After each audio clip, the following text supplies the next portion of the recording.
এই লাইনে বোধহয় আর বেশি দিন কাজ করতে পারবো না, কাজ করার ইচ্ছা শক্তি কোনোটাই আর নাই।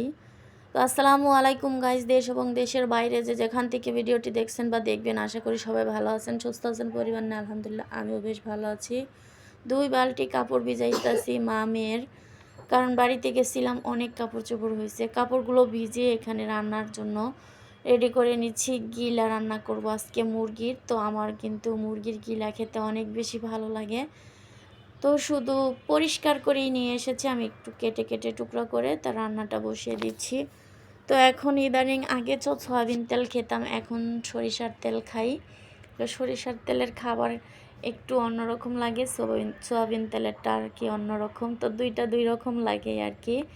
তো রান্না বসিয়ে দিয়েছি, আর এখানে জিরা শেষ হয়ে গেছে, তো একটু জিরা টেলে নিচ্ছি। আমি কিন্তু সব সময় শিলপাটা দিয়েই জিরাগুলো ফাঁকি করে নেই, আর মাংসের তরকারি রান্না করলে দেখা যায় শিলপাটাই পিষে তারপরে মশলাটা ব্যবহার করি, কারণ শিলপাটা দিয়ে আমার মশলা খেতে অনেক বেশি ভালো লাগে, তরকারিও খুব সুস্বাদু হয়। আর ব্লেন্ডারে তেমন একটা ভালো লাগে না। তো আদা রসুনটা কিন্তু আমি ব্লেন্ডারেই খাই, কারণ হচ্ছে আদা রসুন অনেক বেশি বেশি করে আইনা তারপরে পোটলাতে রেখে দেই। তো যখন রান্না করি 1 সপ্তাহটা আর কি নিয়ে নেই ব্লেন্ডার করে, সবগুলো একসাথে ব্লেন্ডার করি না। তো রান্না করে তারপরে থালা বাসন ধুয়ে জায়গায় গুছিয়ে রেখে সেই 2 বালতি কাপড় একসাথে ধুয়ে দিলাম। মেয়ের কাপড়, আমার কাপড়, তো তোমাদের ভাইয়ারও কিছু কাপড় ধুয়ে দিয়েছি। তো আরও কাপড় রয়েছে, এগুলো ধুইতে হবে। তো একসাথে দেখা যায় অনেকগুলো কাপড় দিলে অনেক কষ্টই হয়ে যায়, তারপরেও কিছু করার নাই। আর এমনিও কাপড় চোপড় এলোমেলো থাকলে আমার একদমই ভালো লাগে না। তারপরে এখানে আবার এই যে বাজার সদাই নিয়ে এসেছে, এগুলো এখন একটু গোছগাছ করে জায়গায় রেখে দিব। তো মিষ্টি কুমড়াটা এত সুন্দর দেখতে। তারপরে বাজারগুলো সুন্দর করে গোছগাছ করে রেখে দিয়ে তোমাদের ভাইয়ার জন্য রাতে রুটি বানিয়ে নিচ্ছি। আমার কিন্তু শরীরটা অনেক বেশি অসুস্থ। আমি যেদিন আজকে 2 দিন হয় বাড়ি থেকে আসছি, আসার পরে বিকাল 4টা বাজে আসছি, আর আমার রুমগুলো পরিষ্কার করতে করতে সেই রাত 11টা বাজছে, কারণ রুম আটকানো থাকলে ধুলা দিয়ে ভরে যায় পুরা রুমের জিনিসপত্র। তো এগুলো পরিষ্কার করা লাগে, আবার দেখা যায় দেশে থেকে কতগুলো জামা কাপড় নিয়ে আসি, এগুলো ধোয়া লাগে। তো আমি কিন্তু সব ভিডিওটা তোমাদের সাথে শেয়ার করতে পারি নাই, কারণ আমার অনেক জ্বর। আমি সারা রাত জ্বরের জ্বালায় ঘুমাইতে পারি না।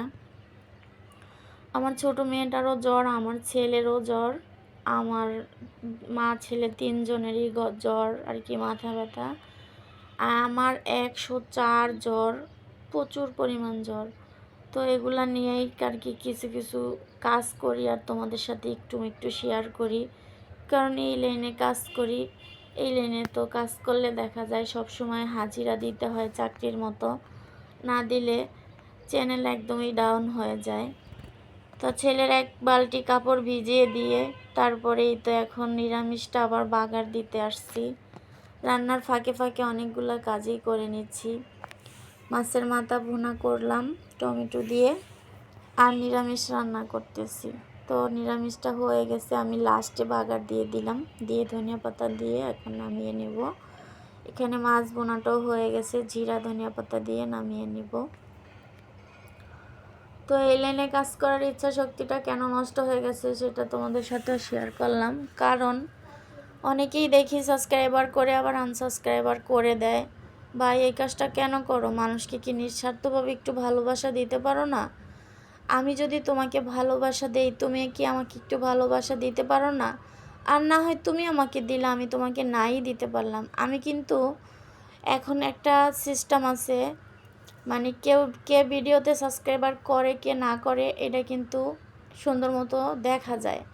এই সিস্টেমটা ইউটিউব এখন নতুন আপডেট দিছে, দেখা যায় কিন্তু সাবস্ক্রাইবার কে করেছে বা কে করেনি এটা দেখা যায়। তো এই কারণে যারা নিঃস্বার্থভাবে ভালোবাসা দেয় তারা আসলে অনেক ভালো মনের মানুষ, তাদের মনে কোনো হিংসা নাই, এই আর কি। তবে আমার চ্যানেলে আমি যেই আপডেটটা দেখি যে আমার চ্যানেলগুলো এই লোকগুলো সাবস্ক্রাইবার করেছে, আমি কিন্তু ওদের ভিডিওতে না ঢুকেও আমি সাথে সাথে ওদেরকে সাবস্ক্রাইবার করে দিই সাথে সাথে। তো কালকে যে কাপড়গুলো ধুয়েছিলাম ওগুলাই তো এখন একটু গরম দিছি, কালকে আর ভালো মতো শুকাইতে পারিনি, বৃষ্টি চলে এসেছে। তো ছেলের এক বালতি কাপড় তো ভিজিয়ে দিলাম, এখন দেখতেছি অনেক সুন্দর রোদ উঠছে, তো তোমাদের ভাইয়ার এক বালতি কাপড়ও আবার ভিজিয়ে দিচ্ছি। তো দেখি দোনো বালতি কাপড় ধুইতে আর আমার কত সময় লাগে আল্লাহই জানে। তারপর এখানে থালা বাসনগুলো আবার ধুয়ে দিলাম আর রান্নার থালা বাসনগুলো এখন জায়গায় গোছগাছ করে রেখে দিচ্ছি। তারপরে চুলার পাটটা পরিষ্কার করে একটু পানি ফুটাইতে দিয়ে দিব।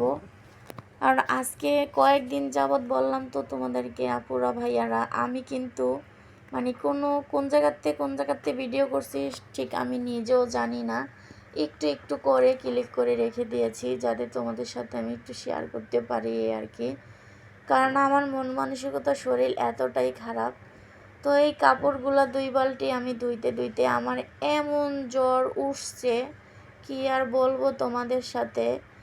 আমি এই কাপড়গুলো যে ধুইতেছি, তো আমি জ্বরের ঠেলায় আর গোসলও করতে পারিনি। তারপরও আমি অনেক কষ্ট করে একটু গোসল করে নিয়েছি, কারণ কাপড় ধুইলে গোসল ছাড়া থাকা যায় না।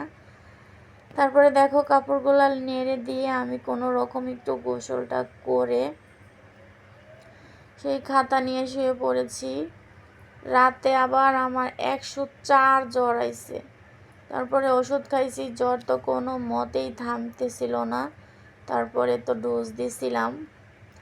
আর এই তো এখানে আবার তোমাদের ভাইয়া বাজার থেকে কতগুলা সবজি নিয়ে এসেছে, যেহেতু কালকে শুক্রবার। তো শুক্রবারের মানে আমি যে কোন দিন কোথা থেকে ভিডিও তোমাদের সাথে শেয়ার করছি ঠিক আমি বলতে পারবো না। তো আমরা যেই দোকান থেকে সব সময় বরাত নিয়ে করে, ওই দোকান থেকে আজকে আমাদেরকে বিরিয়ানি পাক করে দিয়েছে, কারণ দাওয়াত করেছিল যেতে। আমরা তো অসুস্থ, তাই পার্সেল পাঠিয়ে দিয়েছে বাসায় বিরিয়ানির। আর এখানে আমার বাসায় কিন্তু আমার ননদের মেয়ে আসছে। তো আমি যে 2-3 দিন ধরে যেই কাপড়গুলো ধুইতেছিলাম, ওই কাপড়গুলো সব এরকম আমি এক জায়গায় জড়ো করে রেখে দিয়েছি। তো আমার ননদের মেয়েটা বসে বসে আমাকে কাপড়গুলো সুন্দর মতো ভাঁজ করে দিয়েছে, আর আমি জায়গায় গুছিয়ে রেখে দিলাম। তারপরে আমাকে ও পেয়ারার ভর্তা বানিয়ে দিয়েছে তেঁতুল আর শুকনা মরিচ দিয়ে। আর ওর আম্মু এখানে গরুর মাংস রান্না করতেছিল, আর আমি এতটুকু ভিডিও করে তোমাদের সাথে শেয়ার করলাম। তো মানুষ বেশি হলে তো একটু পানি বেশিই লাগে আজকে। তারপরে তো মেহমান বাসায়, তো পানি ফুটাইতে দিয়ে দিলাম 2 কলস, আরও 2 পাতিল পানি ফুটায় রেখে দিয়েছি। আর আমি কি খাইলে ভালো লাগবো, তোমাদের ভাইয়া খুব বেহুশ হয়ে গেছে। তারপর দুপুরবেলা নিয়ে আসছে আনারস, তো এই আনারসগুলো আমি বিকালবেলা ছাদে বসে আমার ননদের মেয়ে ওরা চা খেয়েছে, আর আমি আনারস খেয়েছি। তারপরে আমার জন্য এই যে ডিম ফল টল এগুলো নিয়ে আসলো, এগুলো ধুয়ে পরিষ্কার করে রেখে দিলাম। আর এই তো দেখো আমার ফ্যানের অবস্থা তো এরকম থাকতে পারবেই না। তোমরা তো জানো আমার ভিডিও যারা দেখো, বাড়ি থেকে এসে দেখি ফ্যানগুলোর অবস্থা এরকম হয়ে আছে। তারপরে অনেক কষ্ট করে একটু ফ্যানটা মুছে দিলাম, আমার এত খারাপ লাগে।